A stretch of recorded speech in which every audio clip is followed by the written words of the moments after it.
Loori, riding the ox home, stages on the path of enlightenment by Daido Loori.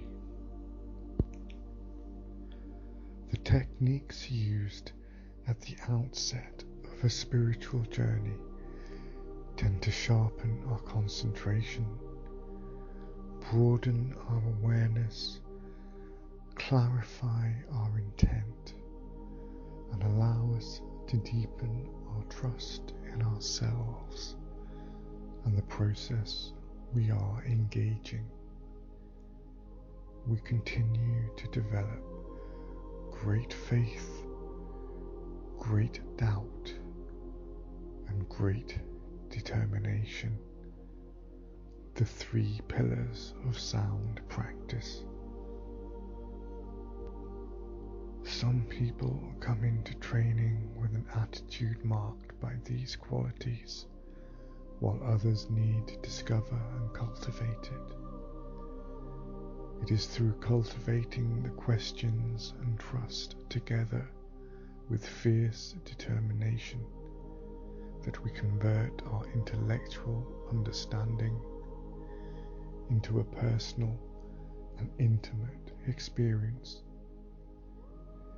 During the early days of exploration into the nature of the self, we get to see the self-imposed limits we have inflicted on our lives and the world around us. We are beginning to practice the illusion of our boundaries, getting familiar with the edges of the unknown. There is movement towards the edge of practice, then a pulling back, a cyclic venture towards the unknown, and a retreat back to the safe, but increasingly unsatisfying place of familiar patterns. In engaging our edges, we deepen our confidence. Because of these brief excursions towards the unknown, the practice has a mysterious air. We tend to be very preoccupied with our practice, and it can become something separate from everything else.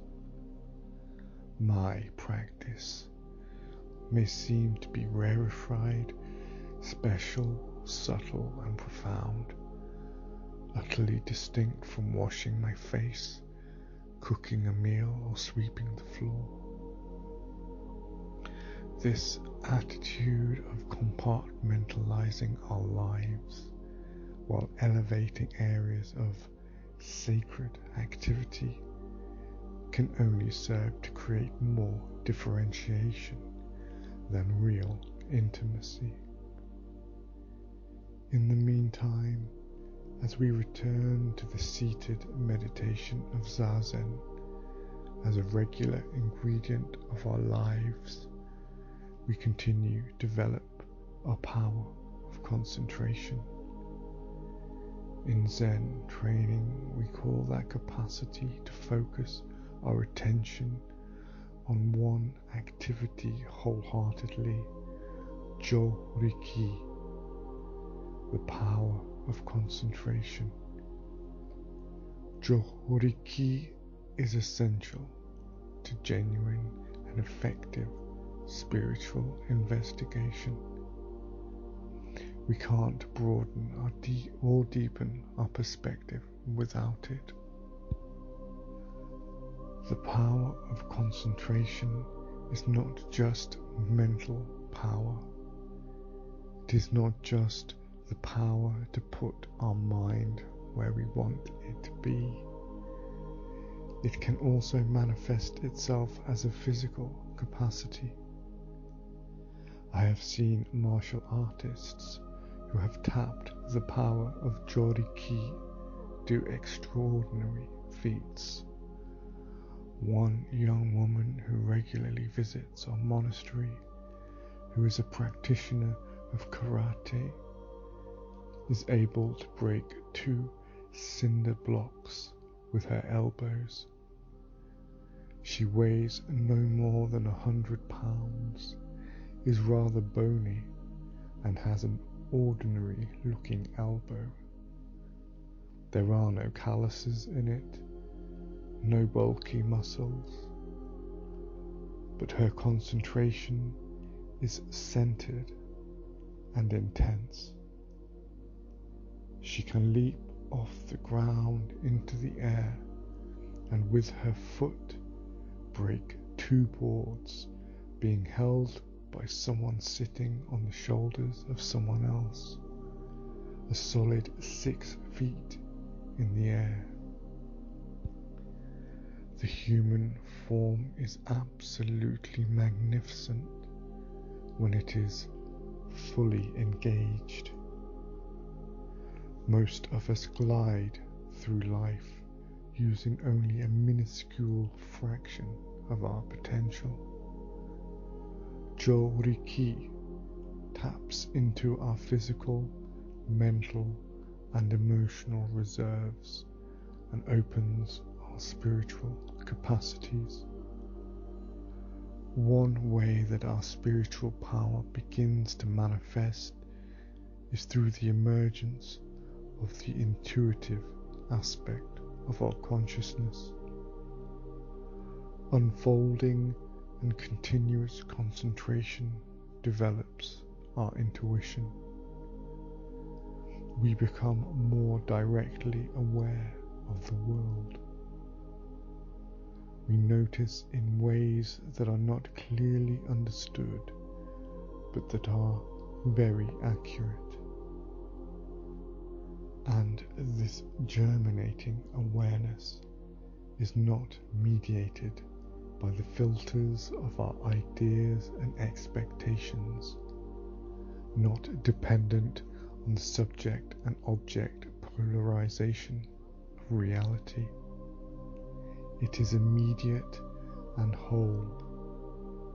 It is the basis of real intimacy, of no separation. Loori allows us to cut through the mind's smoke screens and distractions with increasing astuteness. We get to the heart of our questions and dig into them. These questions: what is truth? What is reality?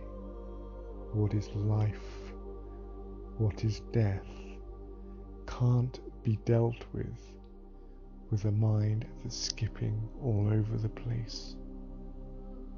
There's no penetrating power in that kind of a mind. Captured repeatedly by the ceaseless stimuli of the world around us, it is scattered, weak, and ineffective. When the totality of our mind is focused on a single point, its power becomes staggering. Loori allows us to clearly see the marks of the spiritual path in front of our faces. Little by little, with increasing concentration and more acute awareness, our thoughts begin to slow down, finally reaching a point where they disappear. The internal dialogue diminishes enough so that, for short periods of time, during prolonged and intense stretches of meditation, we have the experience of body and mind falling away. Falling away of body and mind is the forgetting of self. When the thoughts disappear, the thinker disappears, because the thought and the thinker are 2 parts of the same reality. They are interdependent entities. One cannot exist without the other. When that happens, we experience samadhi. Samadhi is the single-pointedness of mind that the Buddha was experiencing when he saw the morning star and realized enlightenment. At the outset, as our concentration settles, periods of samadhi are very brief, but the reverberations of even these brief instances of samadhi immediately spill over into our lives. The experience of forgetting the self is that critical. When, in our meditation, we have tasted the realm of samadhi, it shows in the way we walk, the way we listen, the way we talk, the way we move. A change begins to take place, a change in the way we perceive ourselves and the universe. In most cases, we may not be aware of this shift, but there is good evidence that it has begun to happen. It is most readily confirmed by the changes in our lives, an appearance of the new sensibility and attentiveness, and by the way we see and do things and relate with our environment. These shifts are very subtle. They are not dramatic, not a big deal. Others frequently notice them before we do. One of the recurrent difficulties that arises at this stage of the journey is the surfacing of many uncertainties. With acknowledgement of the importance of questioning, suddenly everything is under scrutiny. We begin to doubt whether we can even walk. We doubt our most minute amount of understanding of anything. Out of that uncertainty and frustration spring intense emotions. Different personalities react differently. For some, it is plain, raw anger. For other people, it is fear or anxiety. In the presence of frustrations, some attack, others turn and recoil. Both will dissolve as we continue to practice. It is simply a matter of time. The second stage is about perseverance and patience. Often people enter spiritual practice with expectations of an immediate breakthrough or earth-shattering insight. Most of us are accustomed to fast-paced, quick solution, immediate gratification lifestyles. One of my students had been practicing with a cone in his sitting meditation. He had been studying with me for about 3 years. He began a retreat and went to his first face-to-face interview. He told my teacher that he was studying with me and working on his koan. My teacher asked, "How long have you been working on it?" He said, 3 years. And my teacher immediately rang the bell, ending the interview. He didn't even want to talk to him. 3 years? You haven't even started. Go away.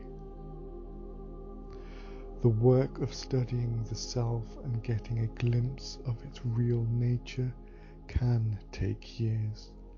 In a sense, it takes a lifetime. People somehow think that they need to accomplish themselves overnight, that if they struggle, they are spiritual failures. We need to remember that the struggle is the path. The goal of this endeavor is already present in the moment-to-moment reality of how we conduct our lives.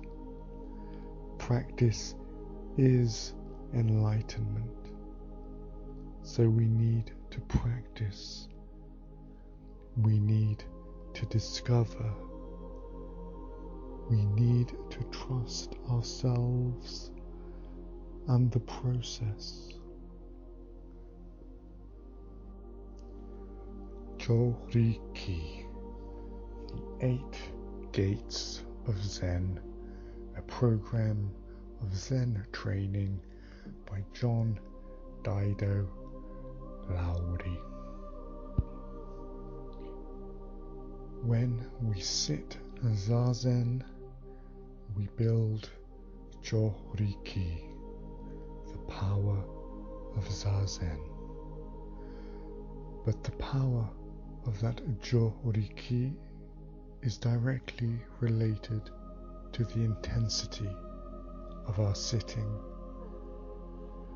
When we stop sitting and stop creating Joriki, our mind drifts back to the scattered state.